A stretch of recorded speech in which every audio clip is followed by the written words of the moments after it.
নির্বাচনে বিজয়ী হয়ে জাপানের প্রধানমন্ত্রীকে অভিনন্দন জানালেন বিএনপির চেয়ারম্যান। থাইল্যান্ডে অন্তর্বর্তী প্রধানমন্ত্রী জোটের বড় বিজয়। ভারত যুক্তরাষ্ট্রের অন্তর্বর্তী বাণিজ্য চুক্তির বিরোধিতা করছে কৃষকরা। দেশব্যাপী ধর্মঘটের ডাক, কেন্দ্রীয় বাণিজ্যমন্ত্রীর পদত্যাগ দাবি। ৩৭ বছরের নজির ভাঙলেন ইরানের সর্বোচ্চ নেতা। শান্তিতে নোবেলজয়ী ইরানি মানবাধিকার কর্মী নার্গিস মোহাম্মদীর কারাদণ্ড। অ্যাপস্টেনে যৌন অপরাধ সম্পর্কে কিছুই জানতেন না দাবি ডোনাল্ড ট্রাম্পের। নথির কারণে বিপদে আছেন ব্রিটিশ প্রধানমন্ত্রী কিয়ার স্টারমার।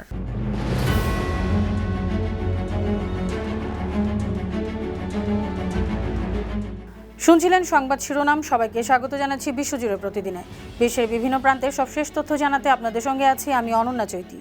জাপানের সংসদীয় নির্বাচনে বিজয়ী হওয়ায় প্রধানমন্ত্রী সানাই তাকাইচি এবং তার দলকে অভিনন্দন জানিয়েছেন বিএনপির চেয়ারম্যান তারেক রহমান। সোমবার দুপুরে নিজের ফেসবুক পোস্টে তিনি এই অভিনন্দন জানান। তারেক রহমান বলেছেন, জাপান আবারও প্রমাণ করল বিশ্বাসযোগ্য নির্বাচন কিভাবে স্থিতিশীলতা, দিক নির্দেশনার স্বচ্ছতা এবং প্রতিষ্ঠানের প্রতি জনগণের নতুন আস্থা তৈরি করতে পারে।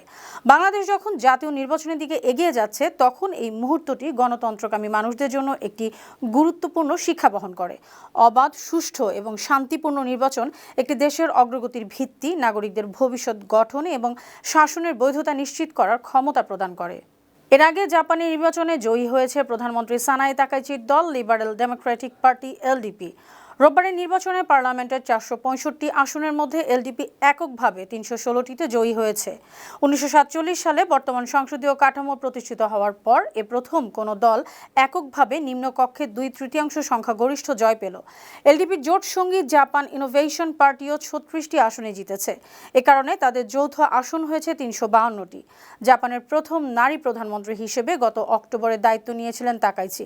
এরপর তিনি আগাম নির্বাচনের ঘোষণা দেন। থাইল্যান্ডের জাতীয় নির্বাচনে বড় বিজয় পেয়েছে দেশটির অন্তর্বর্তী প্রধানমন্ত্রী আনুতিন চার্নভিরাকুলের নেতৃত্বাধীন জোট। থাইল্যান্ডের পার্লামেন্টে মোট ৪৯২টি আসনের মধ্যে কোনো দল কিংবা জোট যদি সরকার গঠন করতে চায়, তাহলে কমপক্ষে ২৪৬টি আসনে জয়ী হতে হয়। রোববার থাইল্যান্ডের নির্বাচন কমিশন জানিয়েছে, আনুতিনের দল ভূমিজাই থাই পার্টি ১৯৬টি আসনে বিজয়ী হয়েছে। নিকটতম প্রতিদ্বন্দ্বী জয়ী হয়েছে ১১৬টি আসনে। বাকি ১৮০টি আসনে জয় পেয়েছে রক্ষণশীল পিউ থাই পার্টি ও অন্যান্য রাজনৈতিক দল। কোনো দলই সংখ্যাগরিষ্ঠতা না পাওয়ায় সে দেশে জোট সরকার গঠন করতে হবে। ভারত ও যুক্তরাষ্ট্রের অন্তর্বর্তী বাণিজ্য চুক্তির বিরোধিতা করছে কৃষকরা। ২০২১ সালে বিতর্কিত ৩ কৃষি আইন প্রত্যাহারে নরেন্দ্র মোদী সরকারকে যারা বাধ্য করেছিলেন, সেসব কৃষি নেতা এবং সংগঠন দেশব্যাপী আন্দোলনের ডাক দিয়েছেন। ১২ ফেব্রুয়ারি সারা দেশে ধর্মঘটের ডাক দিয়েছে তারা। সংযুক্ত কিষাণ মোর্চা, অল ইন্ডিয়া কিষাণ সভা, ভারতীয় কিষাণ ইউনিয়ন, ক্রান্তিকারী কিষাণ ইউনিয়ন সহ বিভিন্ন রাজ্যের কৃষক সংগঠনগুলো জানিয়েছে, যুক্তরাষ্ট্রের চাপে ভারত সরকার নিজেকে পুরোপুরি সমর্পণ করেছে।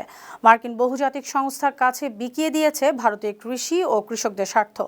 এসব অভিযোগে তারা ভারতের কেন্দ্রীয় বাণিজ্যমন্ত্রী পীযূষ গোয়েলের পদত্যাগ দাবি করেছে।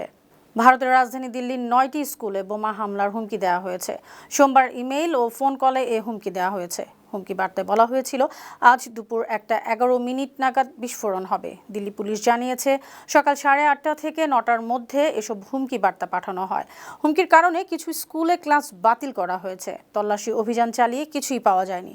খালিস্তান জাতীয় আর্মির নামে পাঠানো ইমেইল বার্তায় লেখা ছিল, দিল্লি খালিস্তানে পরিণত হবে। মেইলে বলা হয়েছে, আগামী ১৩ ফেব্রুয়ারি ভারতীয় পার্লামেন্টে বিস্ফোরণ হবে। অর্থ খরচ করে ভারতের দিল্লিতে নিখোঁজদের নিয়ে সামাজিক যোগাযোগ মাধ্যমে তোলপাড় করা হচ্ছে এমন অভিযোগ করে পুলিশ বলছে, এমন আতঙ্ক সৃষ্টি করে আর্থিকভাবে লাভবান হওয়ার চেষ্টা চলছে। গুজব সৃষ্টিকারীদের বিরুদ্ধে কড়া ব্যবস্থা নেওয়া হবে। দিল্লি পুলিশের পিআরও সঞ্জয় ত্যাগী বলেছেন, বাচ্চাদের নিয়ে ভয় পাওয়ার বা আতঙ্কিত হওয়ার দরকার নেই। গত বছরের চেয়ে নিখোঁজদের সংখ্যা কমেছে। তবে কারা গুজব ছড়াচ্ছে দিল্লি পুলিশ তা বলেনি। সম্প্রতি বার্তা সংস্থা পিটিআই দিল্লি পুলিশের তথ্য বিশ্লেষণ করে জানিয়েছে, ১ জানুয়ারি থেকে ১৫ জানুয়ারি পর্যন্ত দিল্লিতে ৮০৭ জন নিখোঁজ হয়েছেন। তার মধ্যে ৫০৯ জন নারী ও শিশু, ২৯৮ জন পুরুষ। অ্যাপস্টেইন ফাইলে বহুবার এসেছে মার্কিন প্রেসিডেন্ট ডোনাল্ড ট্রাম্পের নাম। ডেইলি এক্সপ্রেস জানিয়েছে 2017 সালে ট্রাম্পের ডিমেনশিয়া নিয়ে চিন্তিত ছিলেন অনেকেই। পুরনো বন্ধুদের চিনতে পারতেন না ট্রাম্প। 2017 সালের 29 ডিসেম্বরের ইমেল বার্তায় আরও দাবি করা হয়েছে ট্রাম্প তখন মেকআপও নিতেন। হলিউড রিপোর্টার ও USA টুডের সাংবাদিক মাইকেল উলফের সঙ্গে অ্যাপস্টাইনের কথোপকথনের মেইলে এসব তথ্য জানা গেছে। ট্রাম্পের সঙ্গে অ্যাপস্টাইনের বন্ধুত্ব ছিল, তবে ট্রাম্প দাবি করেছেন ওই বন্ধুত্ব শেষ হয়ে গেছে বহু বছর আগেই। অ্যাপস্টাইনের যৌন অপরাধ সম্পর্কে তিনি কিছুই জানতেন না। অন্যদিকে অ্যাপস্টাইন নথির কারণে বিপদে আছেন ব্রিটিশ প্রধানমন্ত্রী কিয়ার স্টারমার। এবার তার শীর্ষ সহযোগী মর্গান ম্যাকসুইনি পদত্যাগ করেছেন। রোববার বিবৃতি দিয়ে মর্গান জানিয়েছেন পিটার ম্যান্ডেলসনকে নিয়োগের সিদ্ধান্ত ভুল ছিল। তিনি দেশ ও রাজনীতির ক্ষতি করেছেন, এ কারণে সরকারের পদ ছাড়ার সিদ্ধান্ত নিয়েছেন।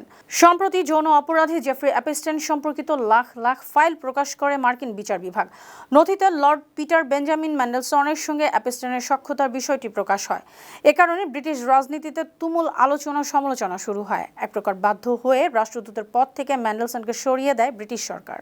৩৭ বছরের নজির ভেঙে ইরানের বিমান বাহিনীর কমান্ডারদের সঙ্গে বার্ষিক সভায় অংশ নেননি দেশটির সর্বোচ্চ নেতা আয়াতুল্লাহ আলী খামেনি। রোববার খামেনির পরিবর্তে ইরানের সশস্ত্র বাহিনীর প্রধান major general Syed Abdur Rahim Musavi অনুষ্ঠানে অংশ নেন। 1979 সালের 8 ফেব্রুয়ারি এদিন ইরানের বিমান বাহিনীর একদল কর্মকর্তা ইসলামী প্রজাতন্ত্র ইরানের প্রতিষ্ঠাতা রুহুল্লাহ খামেনির আনুগত্যের অঙ্গীকার করেছিলেন। সেই থেকে প্রতি বছর এই দিনে বিমান বাহিনীর সদস্য কমান্ডাররা ইরানের সর্বোচ্চ নেতার সঙ্গে সাক্ষাৎ করেন। 1989 সালে ইরানের সর্বোচ্চ নেতা হওয়ার পর থেকে প্রতি বছর এদিন হাজির হন খামেনি।